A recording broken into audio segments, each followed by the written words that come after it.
नमस्कार, जय भीम. मी डॉक्टर आलोक जत्राटकर.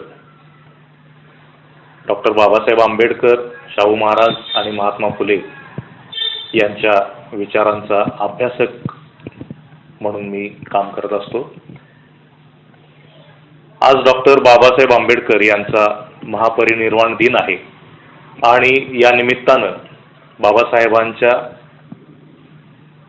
काही वेगवेगळ्या पैलूंचा अभ्यास करण्याच्या अनुषंगाने किंवा माहिती देण्याच्या अनुषंगाने आपण हा जो उपक्रम घेतलेला आहे तो अतिशय महत्त्वाचा आहे. आणि त्यापैकी बाबासाहेबांचा मला जो पैलू आवडतो आहे, किंबहुना बाबासाहेबांच्या ज्या पैलूची आज घडीला गरज आहे, त्या अनुषंगानं मी आपल्यासमोर काही मांडणी करतो आहे.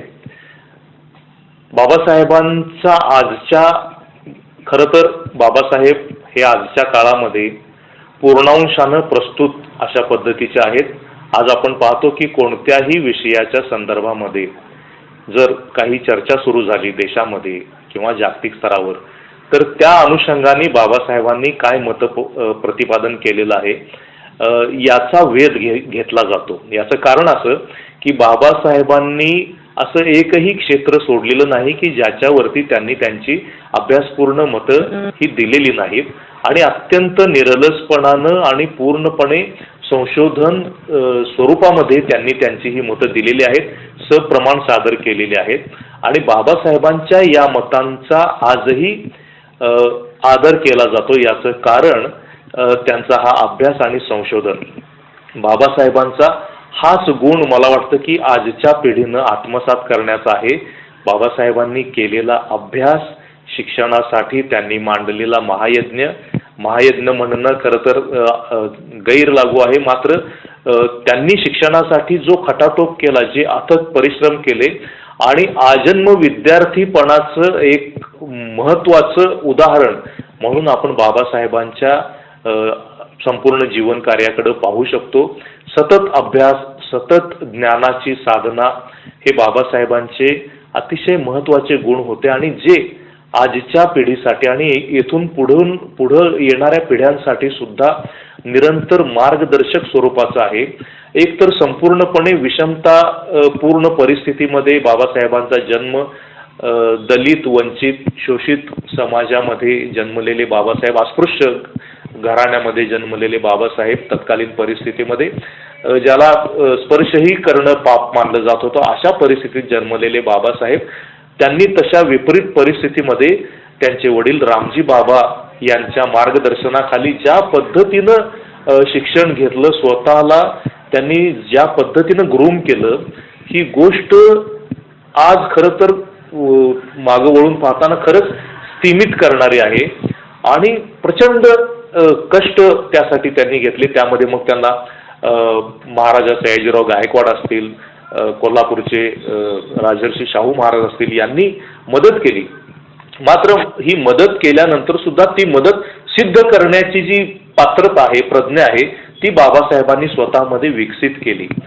आणि परदेशामध्ये अमेरिका आणि लंडनमधल्या महत्त्वाच्या, कोलंबिया विद्यापीठ असेल, लंडन स्कूल ऑफ इकॉनॉमिक्स असेल, अशा महत्त्वाच्या विद्यापीठांमध्ये त्यांनी DSc, MSc, bar at law अशा अत्यंत PhD अशा महत्त्वाच्या पदव्या घेतल्या. त्यामध्ये विविध विषयांचा अभ्यास केला आणि त्या काळामध्ये बाबासाहेबांनी कास्ट इन इंडियापासून ते प्रॉब्लेम ऑफ पृथ्वीपर्यंतचे अनेक महत्त्वाचे शोध प्रबंध सिद्ध केले, जे आजही मार्गदर्शक स्वरूपाचे आहेत. जातीव्यवस्था असो, अगर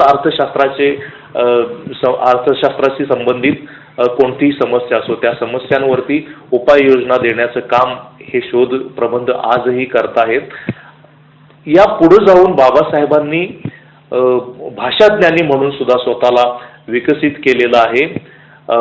भाषाज्ञान असं की बाबासाहेबांना मराठी, हिंदी, इंग्रजी या भाषा तर अवगत होत्याच, पण त्या पलीकडे जाऊन गुजराती, संस्कृत, जर्मन, फ्रेंच या भाषांचं सुद्धा ज्ञान बाबासाहेबांना मिळालेलं होतं. महत्त्वाची गोष्ट म्हणजे पुस्तकांसाठी घर बांधणारा माणूस जगामध्ये जर कोण असेल तर ते म्हणजे एकमेव बाबासाहेब होते.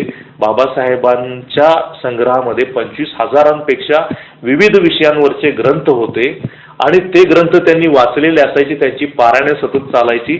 जिथंही कुठं जातील जगाच्या पाठीवरती तिथून ग्रंथ वेगवेगळ्या विषयांची विकत घेणं, त्यांचा अभ्यास करणं हे बाबासाहेबांचं अखंडपणानं आयुष्यभर चाललेलं काम होतं. त्याच जसं हे वाचन होतं त्याच पद्धतीचं लेखनही होतं. बाबासाहेबांनी अनेक महत्त्वाचे ग्रंथ लिहिले. अगदी महापरिनिर्वाण दिनाच्या आदल्या रात्री सुद्धा त्यांनी बुद्धा अँड हिज धम्मा या त्यांच्या पुस्तकाच्या प्रतीवरती शेवटचा हात फिरवलेला होता आणि ती प्रत त्यांच्या बाजूला मेजावरती होती. म्हणजे अशा पद्धतीचा हा एक महायज्ञ शिक्षणाचा ज्यांनी मांडला असे बाबासाहेब होते. आणि बाबासाहेबांना मग शिक्षणाकडून काय अभिप्रेत होतं तर प्रज्ञा म्हणजे नॉलेज आणि नॉलेजमधून येणारं विजडम हे बाबासाहेबांना अपेक्षित होतं. शहाणपण, शिक्षणातून विवेक येतो माणसामध्ये आणि ते माणसाला शहाणं बनवतं. हा बाबासाहेबांचा शिक्षणाकडे बघण्याचा पहिला सर्वात महत्त्वाचा हेतू होता. त्यानंतर स्वाभिमानाची निर्मिती, माणसाला स्वाभिमानी बनवण्याचं काम हे शिक्षण करतं. तर तो स्वाभिमान त्यानं सातत्यानं जागता ठेवला पाहिजे ही त्यांची अपेक्षा होती. आणि सगळ्यात महत्त्वाची गोष्ट म्हणजे शील म्हणजे नीतिमत्तेला, शिक्षणामधून माणसामध्ये नीतिमानता निर्माण झाली पाहिजे आणि त्या मॉरॅलिटी मधून त्याचं शिक्षणाला एक चांगला दर्जा प्राप्त होतो, त्या शिक्षणाला एक महत्त्व प्राप्त होतं. ही बाबासाहेबांची शिक्षणाकडे पाहण्याची दृष्टी होती आणि ही दृष्टी घेऊनच या आजच्या पिढीनंही आणि पुढील पिढीनं सुद्धा निरंतर शिक्षणासाठी आणि बाबासाहेबांना अभिप्रेत असणाऱ्या शिक्षणासाठी सातत्यानं कार्यरत राहण्याची आवश्यकता आहे. बाबासाहेबांनी आपल्याला मंत्र दिलेला आहे की शिका, संघर्ष करा आणि संघटित व्हा. आपण शिकलं तर पाहिजे. त्या शिक्षणासाठी कशाही पद्धतीचा संघर्ष आपण सातत्यानं करत राहिलं पाहिजे. चांगलं शिकण्यासाठी आग्रही राहिलं पाहिजे आणि त्यामधून आपण संघटित होऊन हा एक देश म्हणून उभं राहिलं पाहिजे. ही संघटित शक्ती बाबासाहेबांना अभिप्रेत होते आणि तीच त्यांनी आपल्याला संविधानाच्या माध्यमातून दिलेली आहे. या भारताला एक देश म्हणून संघटित करण्याचं काम डॉक्टर बाबासाहेब आंबेडकर यांनी संविधानाच्या माध्यमातून केलेलं आहे. हाच बाबासाहेबांच्या जीवनाचा संदेश घेऊन आपण त्यांचं सातत्यानं स्मरण केलं पाहिजे अशी माझी भावना आहे.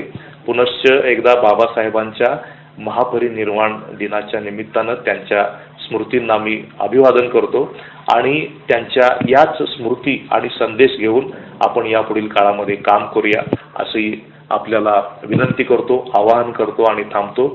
धन्यवाद. जय भीम.